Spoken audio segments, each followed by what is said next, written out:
10 cool things that we probably don't know about Ghost of Tsushima.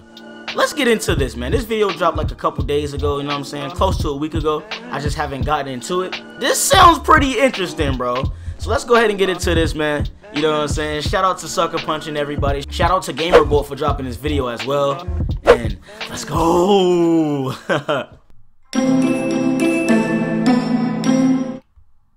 Gaming Bolt presents Ghosts of Tsushima, 10 cool things that you need to know. Sucker Punch's next game will not be Infamous or Sly, the series that made them so popular to begin with, but rather Ghosts of Tsushima.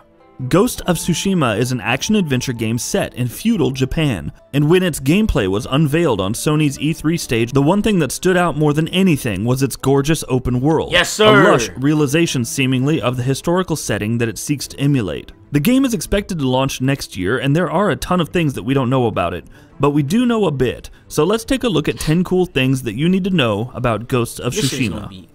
The E3 demo was just a side adventure. As one of the main focused-on titles of Sony's E3 2018 showcase, Sucker Punch's Ghost of Tsushima got a lot of attention and a rather spectacular demo just that showed off the game in close detail. Following the show, studio producer Brian Fleming dropped a few extra details that flesh out what was seen of the open-world samurai game.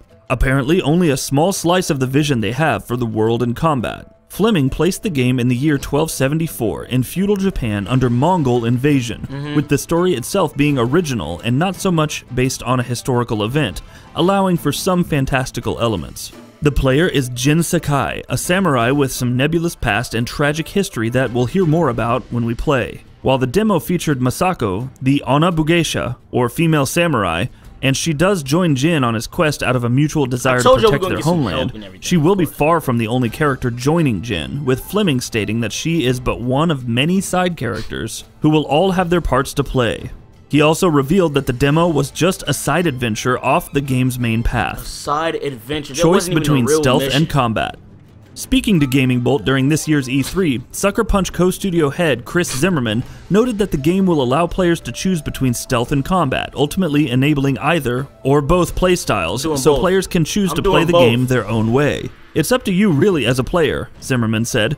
It's an open world game, and you can choose your path. The game has to work well for different people with different playstyles. They're looking for different things in the game, and we have to give it to them. There are people that have a pure samurai style, where you walk into the door and say, "Come at me." And we have people that want to play pure ghost, where they don't want anyone to see them around. There are things in the game that happen, situations you find yourself in, that really are steering you toward one style or the other, Zimmerman continued. But you definitely have a different balance from player to player, so it's really up to you. And that's all really good to hear, honestly. Personally, I loved almost everything that was shown about the game, but the combat didn't do much for me from what I saw, so knowing that I can choose to ignore it and rely on stealth instead is encouraging, even though it does sound like there will be certain scenarios in game that'll favor one approach or the other.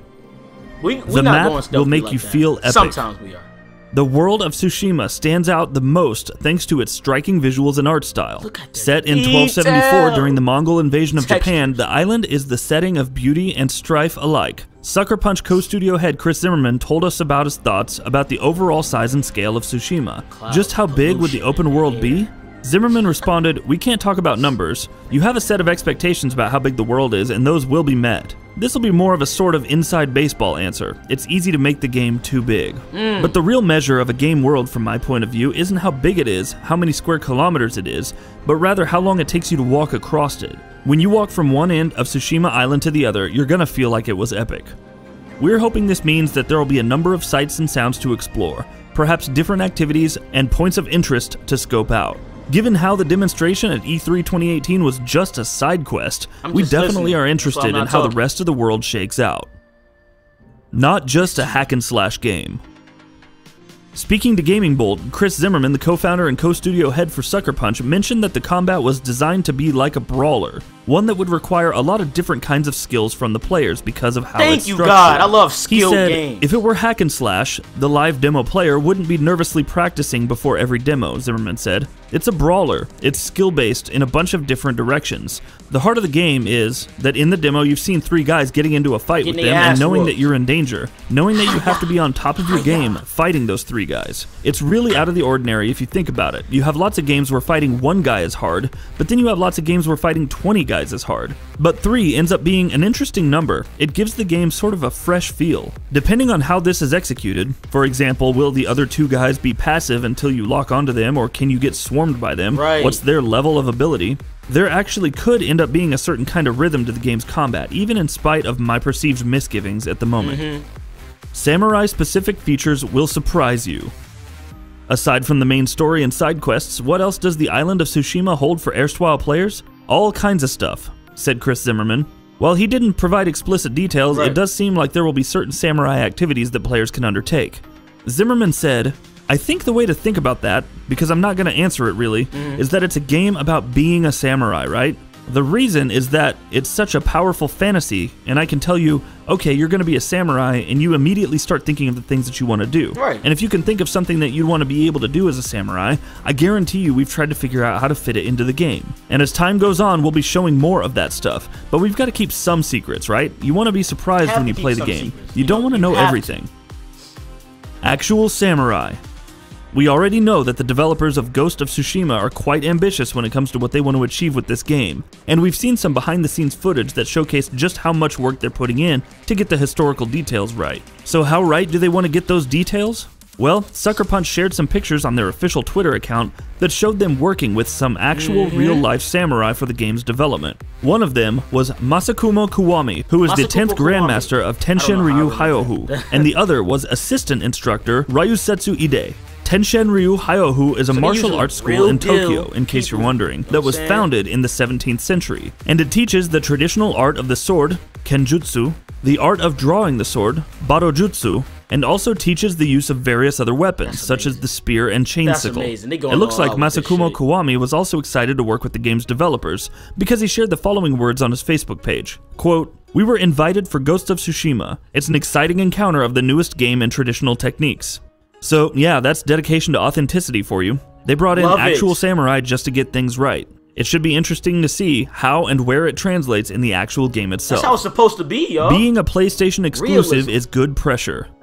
Sony's first party has come a long way this generation. It's against this backdrop that Sucker Punch is preparing to release Ghost of Tsushima, its feudal Japan samurai action-adventure game. With its fellow Sony studios and partners having elevated their game and their stature in the last few years, surely Sucker Punch, who until now have been known for good but not remarkable games, feels the pressure to up the ante itself too. Speaking to games industry, creative director Nate Fox said that Sucker Punch absolutely feels the pressure, but in a kind of good way. He also said that being able to learn from the collective knowledge of the other studios and Sony Worldwide Studios umbrella informs the development process. We absolutely feel pressure to live up to the standards set by these other Sony PlayStation exclusives, but what a good pressure it is, said Fox. We want to provide players with the same joyful experience that they got from these other great games. And what's better is that these other studios, they talk to us, they give us tips, we learn from each other. We feel more capable than ever because of these studios being more open with their knowledge. Feudal Japan recreation. Japan has a rich culture and history of its own, and unlike with infamous Second Son, it seems like Sucker Punch are trying to remain grounded with Ghost of Tsushima. So how does Sucker Punch, a Western developer, try to stay true to the culture and history of Japan when developing the game? Speaking to games industry, creative director Nate Fox also talked about how the development team is trying its hardest to ensure that it can bring a rich setting to life as authentically and accurately as possible. We rely on all these people to let us know where we're going astray, said Fox. Sucker Punch is good at making gameplay, but we're not cultural experts to Kamakura-era Japan. We recognize this, and we're grateful to have help. It's been interesting working on this game because in past titles we've been able to make it up, frankly. For a superhero game set in Seattle, we knew what we were doing, but in this game we are constantly learning about Japanese culture or the norms of samurai. And it's exciting because it changes the way you work to learning in the same way that players get to learn about these things and in fascinating detail. Things were surprising us all the time, but that's part of the joy of the discovery of making the game. Hopefully it's something that'll translate into the game as a player, that you'll discover a lot of the beauty of feudal Japan. So it's great to see that they're making so much effort at trying to accurately realize the setting, rather than trying to simply live up to the established image and stereotype for it. Aesthetics and lethal precision. During PlayStation Live coverage during E3 2018, it was revealed that the aesthetic for the title can be summarized as mud, blood, and steel, according to Nate Fox.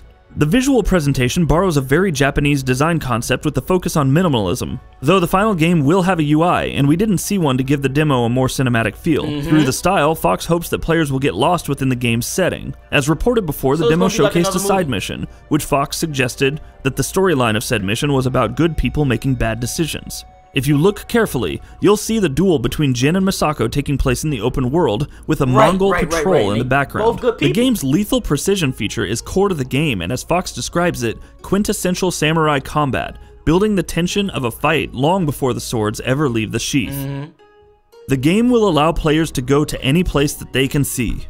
At the E3 Coliseum panel, the developer stated that any place that you can see in the game is a place that you can actually go to. There's one part in the E3 demo where the protagonist is standing on top of a hill, and Nate Fox confirmed that all the places that can be seen can be visited by the player. The developer also stated, quote, "We wanted to make a game that you could see something and it would draw you to it and you would discover it on your own. It is open world for that reason." Furthermore, it looks like the players will also have a lot of freedom in how they approach this adventure, and it should be exciting to see just how much freedom players will have. Nate Fox stated that they will not be telling players to do this and that, and said, quote, "We want this to be your adventure as this wandering samurai." And that wraps it up. If you like what we're doing, please consider subscribing to our channel. We upload new videos daily. Also, don't forget to switch on the bell notification icon, that way you don't miss out on any of our videos. Yo, that's really interesting, bro. Great video, man. When he said they're not gonna tell us what to do, we could do whatever we want on our own. As in, alright, for example, you know how on Spider-Man and like Red Dead, they'll tell us, oh, you have to do this, go there, or do this like during a mission and shit, or like right before you don't have to do that. That's fucking lit, bro. You just play your game how you want to play it. Do what you want to do with your... Oh, this is crazy. This is crazy, bro. And he also said any location that you can see from where you standing at, whatever, you could just go straight there. It's not one of those... It's not an invisible wall, basically, like Spider-Man. You can't go to the burrows and shit. You can't cross the bridges. It's not like that at all. It's sort of similar to Red Dead, you know, when you see, like, the mountains far as fuck away. You could like literally just go to the mountains and shit at the top, the peak, all through the mountains and all that. Sort of like that, basically. This is easily going to be one of the greatest games of all time, most detailed games of all time, along with Spider-Man PS4 and definitely along with Red Dead Redemption 2, man. You already know Red Dead detailed as fuck, so you already know, bro. If it's up there, that's an instant classic. Instant classic, bro. If y'all enjoyed this video, definitely give it a like. Subscribe to the channel if you're new. And please turn on notifications to get notified on when I upload and stream. And if you want more Ghost of Tsushima news, more bangers coming for y'all, man. I'm telling y'all, more bangers is dropping for y'all. It's your boy Joseph Witty. I'm out of here. Bro, last night we was in the booty club. That shit. Y'all was in the booty club? Oh, Jameer, would you pop out, man? In the booty club? I don't know. They not playing no games. For the young subscribe. They'll be alright. Bro, you might have to edit this part out in the video. You know what I'm saying? Do the little bleep shit when I say this. But bro, when we was in there, bro, you know what I'm saying? So she gave me a little dance and shit, right? She on my lap and shit.